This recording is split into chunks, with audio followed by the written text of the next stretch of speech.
তরুণ প্রজন্ম ও সমাজকে মাদকের ভয়াবহ থাবা থেকে রক্ষা করতে পাবনায় অনুষ্ঠিত হল এক ব্যতিক্রমী লাল কার্ড প্রদর্শন ও সাইকেল র্যালি।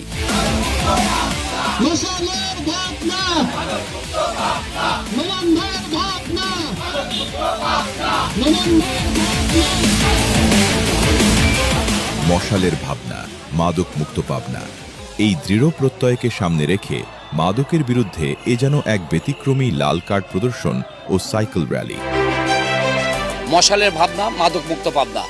মশাল একটি আলোচিত স্বেচ্ছাসেবী সংগঠন, যে সংগঠনটি দীর্ঘ বছর ধরেই মাদক বিরোধী কার্যক্রম পরিচালনা করছে। আমরা আজকে মশালের উদ্যোগে পাবনাতে মাদক বিরোধী সাইকেল র্যালি করতে চাচ্ছি।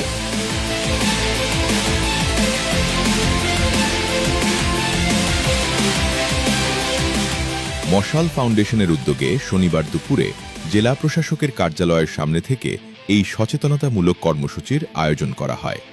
র্যালিটি শহরের বিভিন্ন গুরুত্বপূর্ণ সড়ক প্রদক্ষিণ করে সরকারি এডওয়ার্ড কলেজ প্রাঙ্গণে গিয়ে শেষ হয়। মশাল ফাউন্ডেশনের প্রতিষ্ঠাতা সভাপতি আহমেদ মুস্তফা নোমানের নেতৃত্বে এই কর্মসূচিতে উপস্থিত ছিলেন জেলা প্রশাসক আমিনুল ইসলাম, অতিরিক্ত পুলিশ সুপার রেজনুর রহমান এবং পাবনা প্রেস ক্লাবের সভাপতি সহ স্থানীয় সাংবাদিক নেতৃবৃন্দ।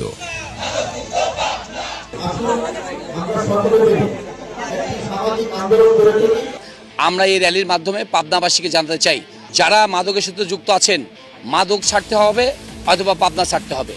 আমরা মাদকের বিপক্ষে পাবনার তরুণ সমাজকে সাথে নিয়ে, পাবনার সাংবাদিকদের সাথে নিয়ে, পাবনার প্রশাসনকে সাথে নিয়ে আমরা মাদক মুক্ত পাবনা গড়ার লড়াইয়ে আমাদের আজকের এই প্রত্যয় ব্যক্ত করছি আপনাদেরকে সাথে নিয়ে।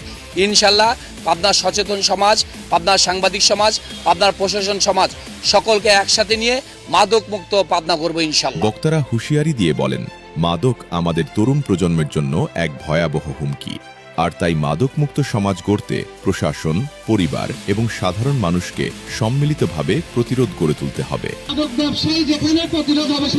প্লে কার্ড ও লাল কার্ড প্রদর্শনের মাধ্যমে মাদকের বিরুদ্ধে এই সামাজিক আন্দোলন ছড়িয়ে পড়ুক টেকনাফ থেকে তেতুলিয়া। মাদক মুক্ত সুন্দর আগামীর প্রত্যাশায় মশাল ফাউন্ডেশন।